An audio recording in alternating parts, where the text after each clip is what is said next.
Halo semuanya, selamat datang kembali di video analisa fundamental mingguan bersama Mandana. Ini adalah video analisa fundamental mingguan yang berlaku dari tanggal 14 sampai 18 November 2022.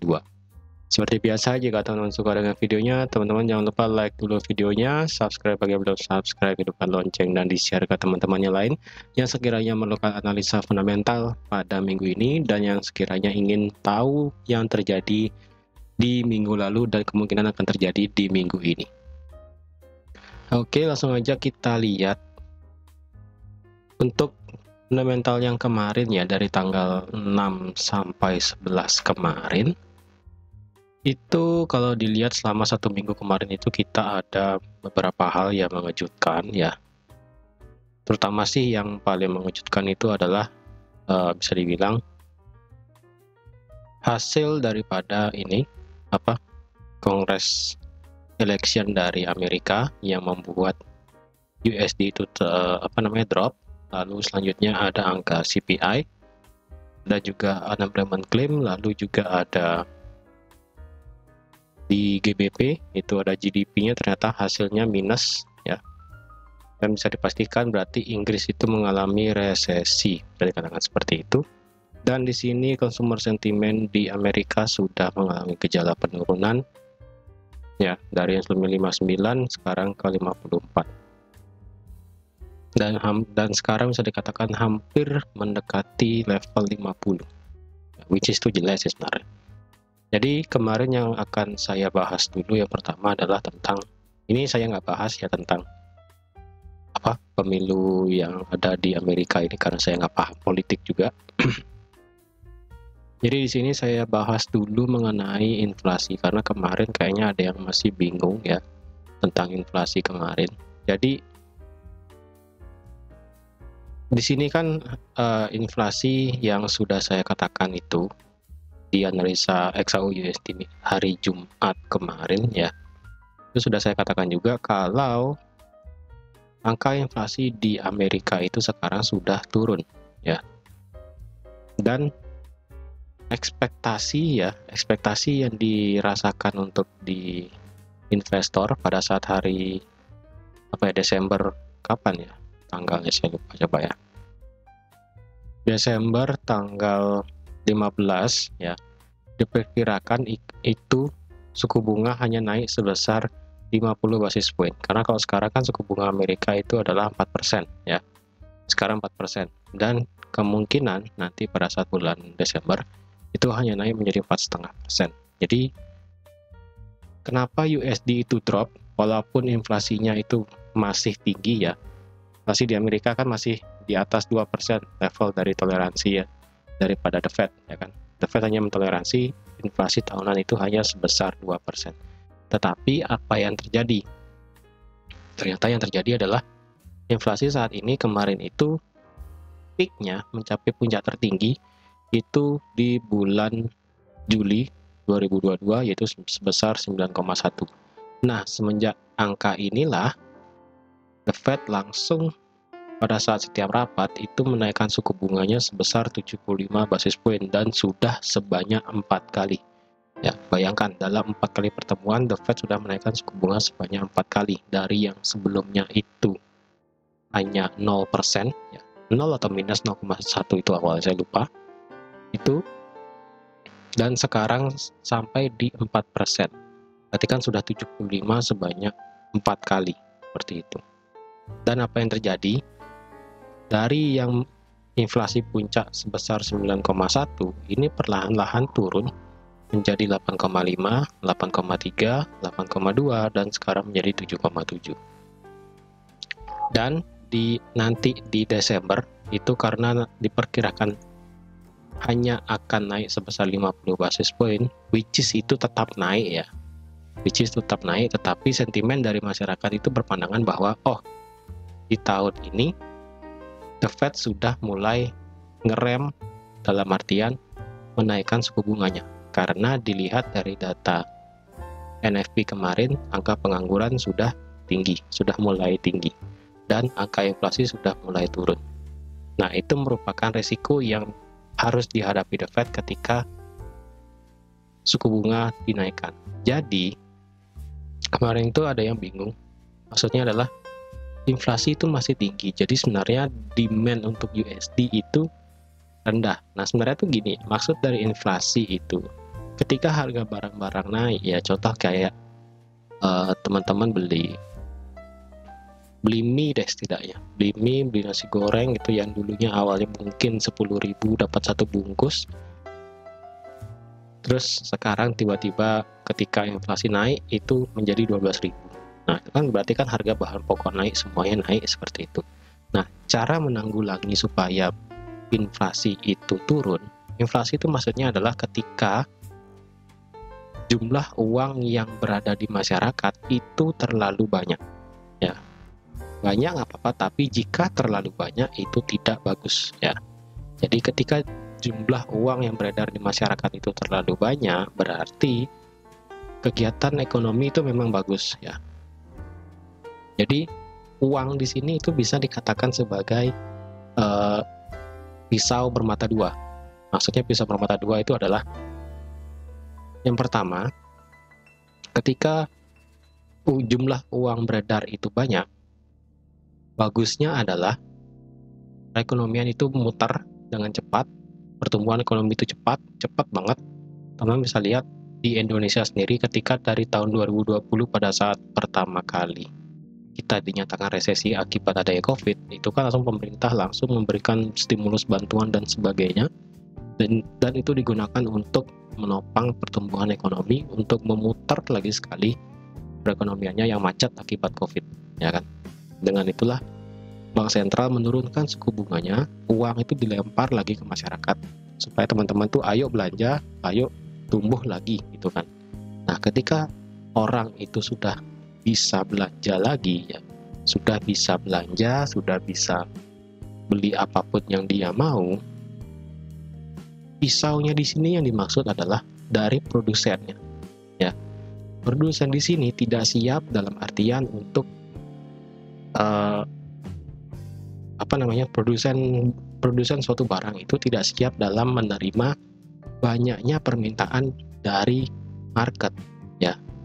Ketika permintaan terlalu banyak dan ketika persediaan itu sedikit, inilah yang terjadi yang namanya inflasi, yaitu di mana harga barang dibuat lebih tinggi supaya orang-orang yang beli itu tidak sembarangan orang, seperti itu.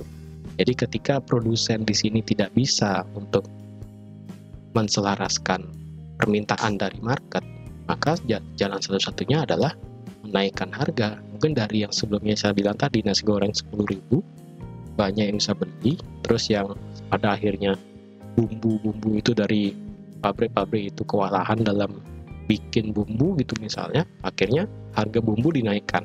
Ketika harga bumbu dinaikkan, otomatis penjual nasi goreng mau nggak mau pasti naikin harga juga. Seperti itu. Jadi ketika itu terjadi, maka pisau di sini ini dirasakan oleh produsen karena dia tidak bisa memberikan supply terhadap demand yang terlalu banyak. Atau dalam artian itu dia tidak bisa memberikan persediaan barang yang sesuai dengan permintaan yang ada di market. Seperti itu ya. Jadi semoga itu jelas. Nah, uang di sini ya, ketika terlalu banyak itu bermasalahnya di situ. Ya. Sisi negatifnya adalah itu, inflasi akan terjadi. Sisi positifnya adalah perekonomian cepat bertumbuhnya, ya, cepat. Nah, ketika itu terjadi, pihak dari bank sentral itu mau tidak mau harus melihat ke bawah akhirnya, ya. Ketika pihak bank sentral itu melihat ke bawah bahwa terjadi kayak seperti kericuhan bisa dibilang ya. Karena jika inflasi terlalu lama didiamkan, terlalu lama tinggi, maka takutnya akan terjadi seperti apa yang kita rasakan di tahun 98, yaitu terjadi kericuhan di mana-mana. Nah, sebelum terjadi seperti itu, maka pihak dari bank sentral akan menaikkan suku bunganya. Ya, pihak dari bank sentral akan menaikkan suku bunganya, entah itu berapa, itu pasti ada alasannya. Nah, ketika bank sentral di sini sudah mulai menaikkan suku bunga, maka tujuan dari bank sentral itu menaikkan suku bunga adalah menarik lagi uang yang sudah mereka keluarkan ke masyarakat, yaitu ditarik lagi ya. Jadi orang-orang yang sekiranya itu belanja terus ya, mulai ada rasa untuk harga pada naik nih, nggak usah dia belanja, mending nabung aja di bank deh. Dugaan kita bisa mendapatkan return yang lebih bagus daripada kita harus belanja dengan harga yang mahal seperti itu. Nah, inilah yang terjadi untuk pisau yang kedua yang dirasakan adalah di pihak masyarakat sekarang ya. Kalau tadi kan dari segi produsen, sekarang dirasakan oleh pihak masyarakat itu sendiri, yang dimana ketika para konsumen ini lebih memilih untuk menabung uangnya di bank ya, maka otomatis nggak ada orang yang belanja, nggak ada orang yang beli gitu kan, nggak ada orang yang melakukan perjalanan mungkin dan sebagainya, maka otomatis sektor ekonomi akan melambat ya, pertumbuhan ekonomi akan melambat, bukan berhenti ya, tapi melambat. Oleh karena itulah memang itu adalah resiko dari adanya kenaikan suku bunga. Dengan naiknya suku bunga, maka orang-orang di masyarakat itu akan lebih prefer untuk menabung uangnya di bank daripada harus belanja ya. Walaupun di sini case-nya adalah dalam artian itu belanja itu bisa banyak ya, bisa itu untuk belanja kebutuhan sehari-hari, bisa belanja untuk kebutuhan pribadi, atau bahkan belanja dalam artian itu kayak kita nabung di saham seperti itu. Bahkan orang yang nabung di saham pun pasti akan menjual sahamnya dan pasti akan membeli bond yang diberikan oleh bank sentral seperti itu. Karena ibaratnya itu kalau kita lihat dari saham itu kan sektor investasi yang berisiko. Nah, jika teman-teman diberikan pilihan, teman-teman lebih memilih aset yang berisiko atau aset yang lebih aman dengan return yang jelas ya, return yang jelas dari bank sentral itu sendiri, bank itu sendiri, dengan memberikan suku bunga misalnya kayak The Fed di sini 4%, maka orang berpikir pasti, ngapain harus nabung di saham, kalau bisa kita taruh uangnya di bank, kita bisa mendapatkan return setiap bulannya itu sekian persen. Dan itu sudah pasti seperti itu, tidak ada yang namanya depresiasi seperti itu. Nah, itulah yang menjadi harapan dari bank sentral, itu mengambil lagi semua uang yang dari masyarakat itu biar kembali lagi ke bank sentral, supaya ketika tidak ada orang yang belanja ya, berarti demand itu menurun, supply itu terlalu banyak. Ketika demand itu turun ataupun permintaan itu turun dan persediaan itu terlalu banyak, maka otomatis mau tidak mau produsen akan menurunkan harga persediaannya, harga barangnya, dari yang sebelumnya itu mungkin 15.000 bisa turun lagi kembali ke 10.000, tapi dengan perlahan-lahan, bisa dari 15.000 ke 14.000, 13, 12, 11, 10, bisa seperti itu. Karena jumlah permintaan yang sudah menurun, otomatis ini akan menurun juga harganya. Nah, dampaknya seperti yang sudah saya katakan tadi, sektor ekonomi akan melambat. Ya, ketika melambat, apa yang terjadi? Angka pengangguran akan otomatis bertambah.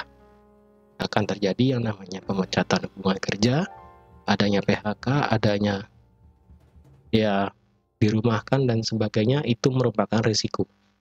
Oleh karena itu, pihak dari bank sentral harus bisa menentukan batas, di mana batas daripada suku bunga itu harus berhenti diam ya. Dalam artian diam itu adalah misalnya dari Amerika di sini kalau nggak salah, untuk proyeksi ekonomi di Amerika itu suku bunganya mentok di harga misalnya sampai di sini contohnya sampai tahun depan 2023. Ini dipastikan itu adalah hanya sebesar 5,5%. Berarti otomatis sisa lagi 1,5% seperti itu. Jadi bisa dipastikan di Amerika itu 5% mentok ya, akan stay di sana. Nah, kapan akan suku bunga itu akan turun lagi ketika inflasi di Amerika itu bisa turun lagi di bawah 2% kalau bisa. Seperti itu. Karena kalau dilihat di sini berdasarkan data statistik ya di sini dari 10 Maret 2021 Amerika itu inflasinya hanya 1,7. Nah, akibat adanya COVID itu baru berdampak langsung naik 2,6, 4, 5, 5, 5, 6, 7, 8, 9. Nah, kalau di sini berarti dari 9,1% dalam waktu hanya berapa nih? 4 bulan ya. Kalau dihitung secara matematis, dalam 4 bulan ini sudah turun sebanyak 2% ya. Sudah turun sebanyak 2% lah, nggak 2% lebih ya. Seperti itu. 4 bulan berarti 2%. Berarti kalau nanti ditambah 4 bulan lagi, berarti kan dari Desember, Januari, Februari, Maret. Nah, di bulan Maret tahun depan kemungkinan inflasi di Amerika itu turun menjadi 5%. Nah, 5%. Berarti 5% ditambah 4 bulan lagi. Maret, April, Mei, Juni, Juli. Nah, ketika Juli 2022 diperkirakan akan hanya sebesar 3%. Berarti Juli, Agustus, September, Oktober, November. Berarti otomatis di November tahun depan inflasi di Amerika itu akan bisa turun di bawah 2% seperti yang terjadi di bulan 2021 dan 2020. Seperti itu. Nah, ketika inflasi sudah turun di bawah 2,1%, biasanya Bank Sentral akan mulai menurunkan suku bunganya lagi. Seperti itu. Itulah yang dinamakan siklus ekonomi. Jadi kalau banyak yang bilang bahwa tahun 2023 itu tahun yang gelap. Dalam artian gelap itu tuh mungkin bagi perekonomian di sektor kayak stock market mungkin seperti itu ya. Karena ya wajar aja sih, karena suku bunga di bank-bank negara lain pun tinggi-tinggi seperti itu. Otomatis orang-orang yang dulunya investasi di saham dan sebagainya dan investasi di properti, mereka akan menaruh uangnya di bank lagi untuk mendapatkan return yang lebih masuk akal, dan tentunya itu aman karena mereka taruh uangnya di bank. Seperti itu, tidak seperti aset berisiko seperti saham. Seperti itu contohnya. Ataupun kayak di seperti di properti, seperti itu misalnya ya, mereka kan otomatis pasti beli bond, obligasi yang diberikan oleh bank. Seperti itu, mereka akan pegang bond biasanya ya, atau pegang obligasi biasanya, seperti itu biasanya ya. Jadi otomatis inflasi di sini bisa dikatakan yang saya bilang tadi, uang itu bisa dikatakan dua mata pisau yang terjadi ya, dua mata pisau tadi. Jadi itu tadi untuk inflasi. Jadi intinya itu USD yang bikin melemah USD itu kemarin adalah akhirnya Bank Sentral itu akan menurunkan nilai kenaikan suku bunganya. Otomatis sentimen masyarakat itu, ya udah tadi yang saya bilang, ternyata The Fed itu sudah ngerem. Nah, ketika sudah ngerem, otomatis nextnya ya bisa turun lagi seperti itu, ataupun mungkin stay seperti ini misalnya. Ketika nanti Desember 4,5 dan di akhir tahun itu hanya sebesar 5,5, berarti otomatis selama dari Desember 2022 sampai ke Desember 2023 mungkin tidak akan ada kenaikan lagi seperti itu, atau bahkan hanya kenaikan 25 basis poin, mungkin hanya 10 basis poin, mungkin hanya naik perlahan-lahan aja. Memang itu akan naik, tapi mungkin akan perlahan-lahan sampai nanti di Desember 2023 mungkin. Oleh karena itu, nanti di saat ada proyeksi ekonomi ya, nanti ketika ada rapat The Fed yang membahas tentang proyeksi ekonomi, itu baru akan saya lebih detailkan lagi nanti. Seperti itu ya. Jadi intinya inflasi di Amerika ini sudah turun, dan jika dihitung secara matematis di November tahun depan baru inflasi di Amerika ini akan turun di bawah 2%, seperti itu ya. Dan di sini untuk di GDP di negara Inggris ya, untuk di negara Inggris kita sudah melihat ya, akhirnya bisa dibilang ini hasilnya resesi ya. Lagi sekali sih sebenarnya, bisa dibilang lagi sekali ya, lagi sekali. Kalau dibilang ini kan Oktober kemarin sudah minus 0,3 dan sekarang sudah minus 0,6. Jika nanti hasilnya lagi sekali itu negatif, berarti udah resesi di Inggris, seperti itu ya. Ya, jadi di minggu kemarin itu market lebih berdampak terhadap inflasi lebih besar ya, seperti itu. Next kita akan lihat dulu apa yang terjadi di minggu ini ya. Jadi apa yang terjadi, yang teman-teman lihat sekarang itu adalah sama seperti apa yang akan saya lihat juga, karena saya juga baru lihat kalendernya sekarang ya. Setelah tadi kan bahas tentang inflasi terus.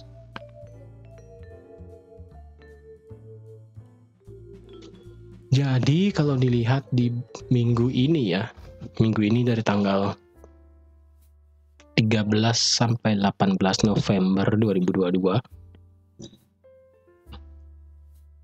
kita di sini akan melihat berita yang penting-penting, bisa dilihat itu.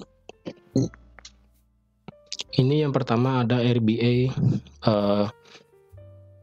meeting minutes ya, ini cuma pembacaan yang kayak kemarin lah, kenapa cuma 25 basis point seperti itu.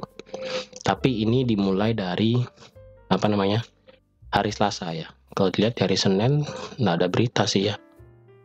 Coba kita lihat hari Senin. Ya, hari Senin kita nggak ada berita apapun. Dari hari Selasa kita ada di GDP Jepang di sini, tapi sebenarnya tidak begitu signifikan.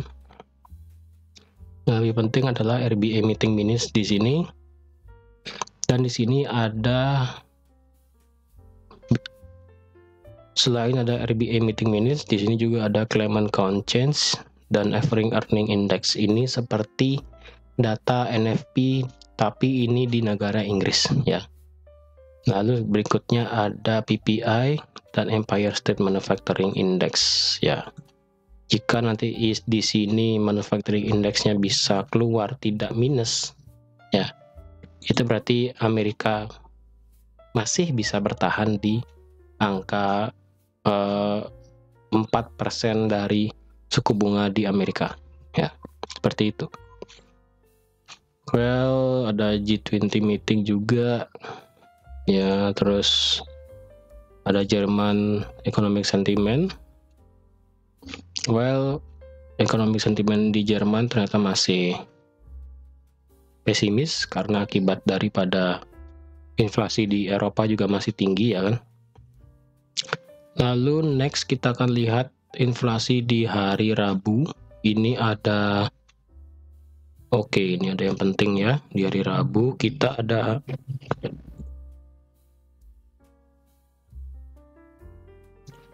data inflasi di negara Inggris.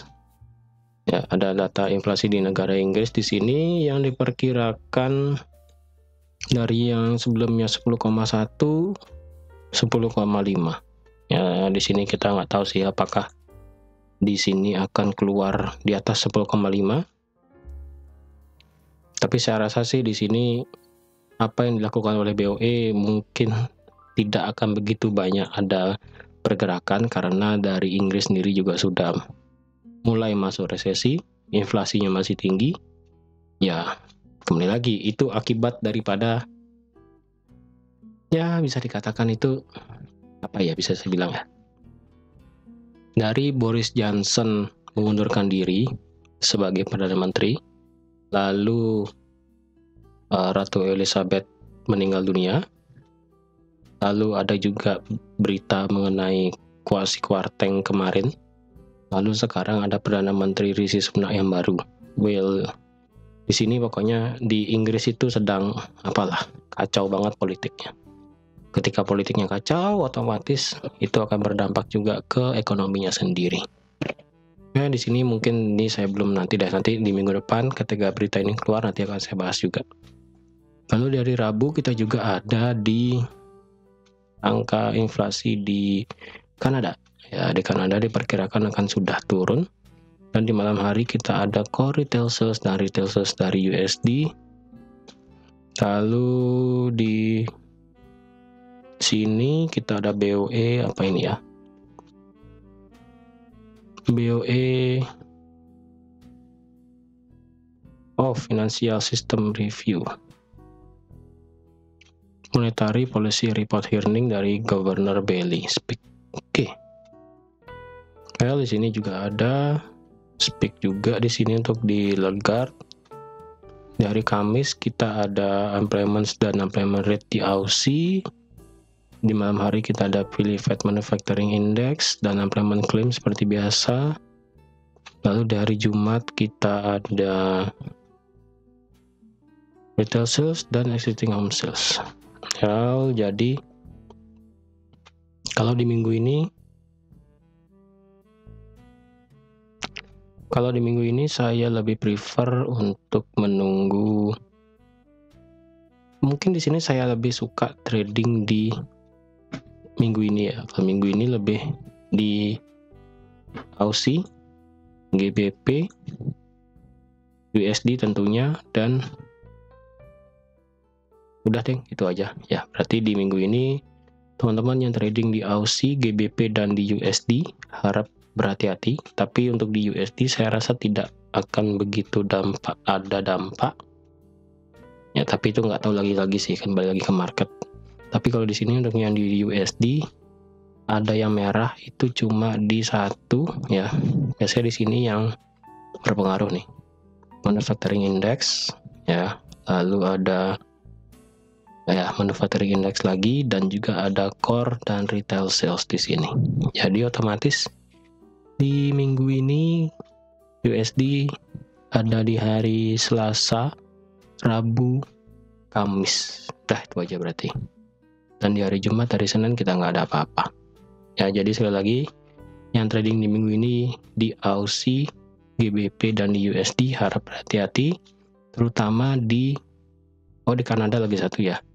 Karena Kanada ada tingkat inflasi, saya lupa. Berarti untuk yang trading di Aussie, GBP, USD, dan Kanada harap berhati-hati karena saya rasa akan ada gejolak market yang cukup besar.